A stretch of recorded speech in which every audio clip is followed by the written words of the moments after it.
invitamos a la licenciada María Beatriz Trebuch con el tema ¿Qué es trabajar en calidad? La licenciada es referente de la Unidad de Calidad y Seguridad del Paciente de Aterim Altagracia.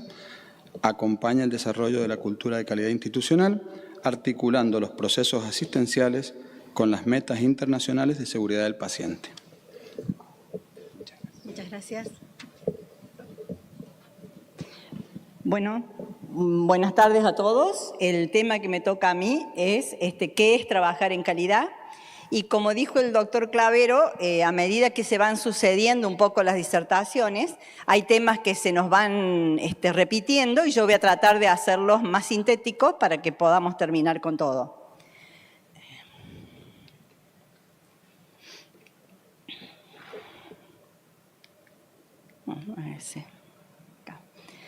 Bueno, cuando hablamos de calidad normalmente hay mucha gente que piensa en grandes manuales, grandes amontonamientos de documentos, en procedimientos hechos por gente que nunca estuvo en una sala de diálisis o en auditorías que lo único que hacen es estresar un poco al equipo de salud. En realidad yo quiero decirles que calidad no es burocracia, sino que es tranquilidad. Es trabajar, es conseguir la tranquilidad de saber que aunque mañana nosotros no estemos en la sala de diálisis, el paciente va a ser exactamente igual de atendido que hoy. Cuando queremos implementar calidad en un centro de diálisis, queremos lograr dos cosas básicamente: libertad para el equipo y seguridad para el paciente. La gestión de calidad en realidad tenemos que entenderla como la mejor herramienta para trabajar mejor y con menos estrés. ¿Qué es implementar calidad? Fundamentalmente es ordenar la casa. ¿Y qué es ordenar la casa? Es tener procesos claros para que todos sepan qué hacer sin dudar, es tener resultados medibles para dejar de basarnos en percepciones y tener un proceso de mejora continua que le permita al sistema aprender de sí mismo y evolucionar. Esto ya hay algunas cosas que ya las han ido viendo, por eso las voy a ir pasando. La intención que tenemos o lo que realmente creemos versus lo que nos muestra la realidad operativa ha sido siempre un poco así. Todos creemos que todos saben qué tienen que hacer. La realidad nos dice que no, que hay procesos que no existen o procedimientos informales o desactualizados. Cuando decimos tenemos buenos resultados, la realidad nos muestra que en realidad tenemos o no tenemos indicadores, o tenemos indicadores que no sirven o que no se conectan entre ellos para llegar a generar información para poder tomar decisiones. Y decimos todos que queremos mejorar la calidad, pero la realidad es que cada vez que hablamos de auditoría, todo el equipo de salud tiene miedo y tiene estrés. En el día a día, ¿cómo impacta todo esto? Tenemos normas complejas, aburridas, densas, desactualizadas, inutilizadas y por ende que no nos sirven para capacitar, que debería ser una de las grandes funciones que tengan nuestras normas. Tenemos equipos desorientados donde cada uno trabaja a su buen saber y entender, tratando de aplicar sus mejores prácticas, pero cada uno trabaja de una manera distinta. Tenemos falta de comunicación, trabajamos en base a percepciones en vez de trabajar en base a resultados. Hay una gran variabilidad clínica, mucho dado por el tema de los equipos desorientados también. Y por supuesto no tenemos ningún proceso de mejora. ¿Con qué barreras nos encontramos normalmente? Con todas las que ustedes puedan suponer y las que no suponen también. Nos vamos a abocar a los 2 o 3 principales. Primero, la falta de tiempo. Y acá tenemos que entender que no se trata de añadir carga de trabajo. De lo que tenemos que hablar es de tratar de eliminar esa cantidad de actividades que hacemos que no tienen valor agregado, que no le dan tampoco valor a la seguridad del paciente. Es organizarnos, es decir, que los insumos estén donde deben estar, que los controles en las máquinas se hagan de manera sistemática, es trabajar bien. De la resistencia al cambio ni hablarla, es inherente al ser humano, ¿no? Pero lamentablemente si no la atacamos, la resistencia al cambio es lo que nos mantiene permanentemente atados al error. Y la famosa cultura del siempre se hizo así. Cuando reconocemos que algo siempre se hizo así, no quiere decir que esté bien. Y precisamente tenemos que investigar a dónde tenemos esos vicios que provocan inseguridad al paciente, que provocan mayores costos, mayor trabajo. No se trata de atacar una tradición, se trata de conseguir resultados en esto. Innovar es ordenar lo que ya funciona y potenciar todo lo que nos falta. Y todo el tiempo nos van a estar faltando cosas. ¿Cómo atacamos todas estas barreras? Hay un montón de cosas que podemos hacer para atacar estas barreras, pero básicamente necesitamos líderes capacitados, aquellos líderes que son capaces de hacerle poner la camiseta al equipo, que les hacen seguir una estrategia, que tienen los límites muy claros y que no se mueven de esos límites. Necesitamos comunicación efectiva, la participación activa de todo el equipo de salud, si no la calidad es imposible, y por supuesto una capacitación continua. ¿Qué errores tendemos a cometer todos los que queremos empezar a trabajar en calidad? El error más grave que cometemos siempre es empezar por donde no se debe. Entonces empezamos por los papeles y escribimos grandes manuales, un montón de normas, un montón de procedimientos, un montón de documentos, sin tener en cuenta la realidad actual nuestra, sin conocer nuestro proceso. Entonces, ¿qué sucede? Empieza la frustración. ¿Por qué? Porque hemos generado un montón de cosas, hemos trabajado un montón, pero ¿saben qué? La realidad no cambia. Entonces, primero tenemos que empezar por conocer realmente nuestros procesos. Otro error muy grave también que se comete es buscar normas que ya están hechas, bajar manuales de otras instituciones, sin aclimatarlos a nuestros procesos. Y ¿saben qué? Si un procedimiento a mí no me muestra exactamente cómo se mueven las cosas en mi sala de diálisis, no refleja el movimiento real, es un estorbo que genera riesgos. Lejos de ayudarnos, nos complica la vida. Y hacer auditorías sin base. O sea, las auditorías tenemos que hacerlas en la institución cuando hemos preparado la institución para hacer las auditorías. Si no, solo provocamos este miedo que decíamos. Porque la gente tiene miedo, ¿por qué? Porque tiene que trabajar de forma intuitiva. Totalmente distinto es cuando después uno le ha dado procedimientos y formas de trabajo. Es totalmente distinta la reacción del personal de la empresa.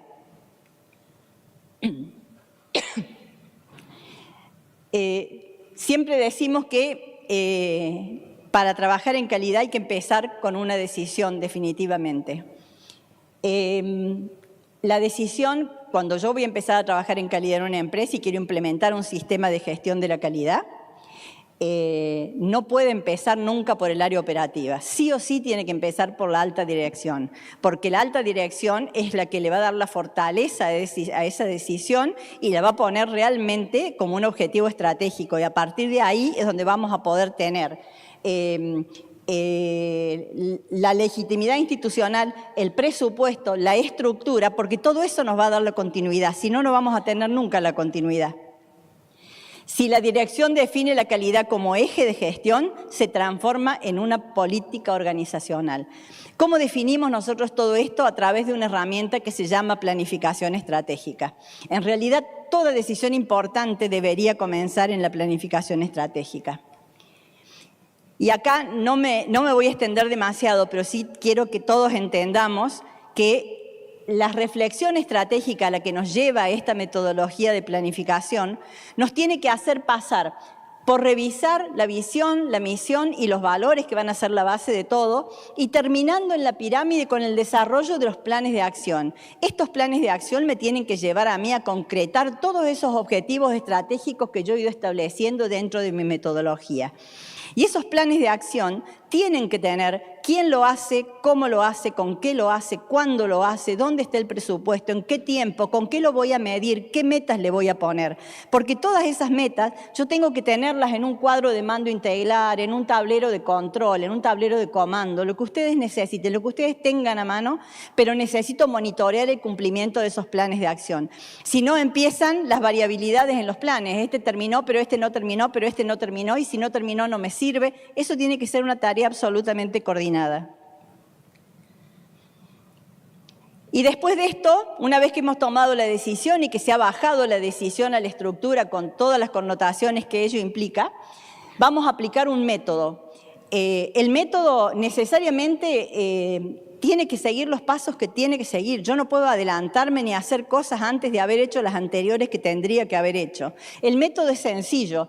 Hay que entender primero el diagnóstico de la realidad, hay que ordenar nuestros procesos en un mapa de procesos para entender las interrelaciones, hay que medir poniendo indicadores claves para ir viendo cuán lejos estamos o no.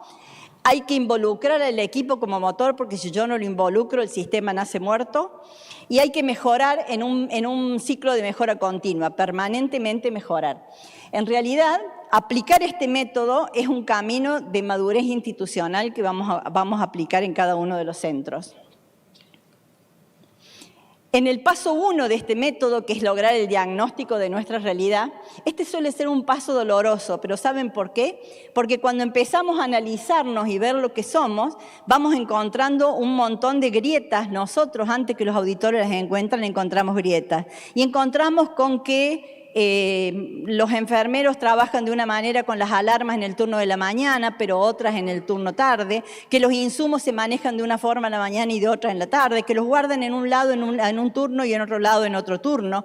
Entonces, encontramos un montón de grietas realmente, y eso es doloroso porque nos encontramos con que no trabajamos como nosotros creímos que trabajábamos, ¿no?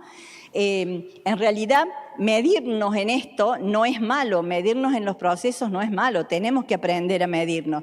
En realidad es poner una linterna en todos los rincones oscuros para ver qué engranajes están trabados, porque esos son los que tenemos que destrabar. Nadie duda que se trabaja en un centro de diálisis, el tema es que podemos tener engranajes que están realmente trabados. ¿Y qué hacemos para poder tener un diagnóstico real de nuestra realidad una vez que nos hemos conocido? Y nos evaluamos contra algo, contra estándares de calidad, contra normativas. ¿Sí? En el caso nuestro nos evaluamos contra los estándares de ITAES. ¿Y qué me da eso? Me da la brecha que yo tengo sobre lo que yo quiero y lo que realmente tengo, ¿no? Entonces ahí encuentro cuál es la gran brecha para poder empezar a trabajar. El segundo paso, sin duda, es ordenar la casa, ¿no? Ordenarla, y la única forma de ordenarla es estableciendo un mapa de procesos. El mapa de procesos para nosotros fue el GPS de nuestra unidad.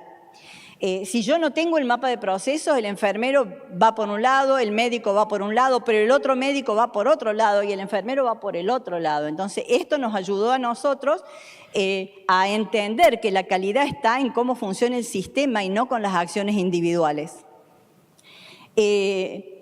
Este mapa de procesos, que también es una herramienta, muchos de ustedes ya lo deben haber aplicado, tiene 3 niveles: el nivel estratégico, el operativo y el nivel de apoyo. Las actividades o los procesos estratégicos son los que guían el rumbo. Los procesos operativos es el corazón de la atención. ¿Y qué pasa con los procesos de apoyo? Son tanto o más importantes que los otros. Piensen, por ejemplo, en la planta de tratamiento de agua.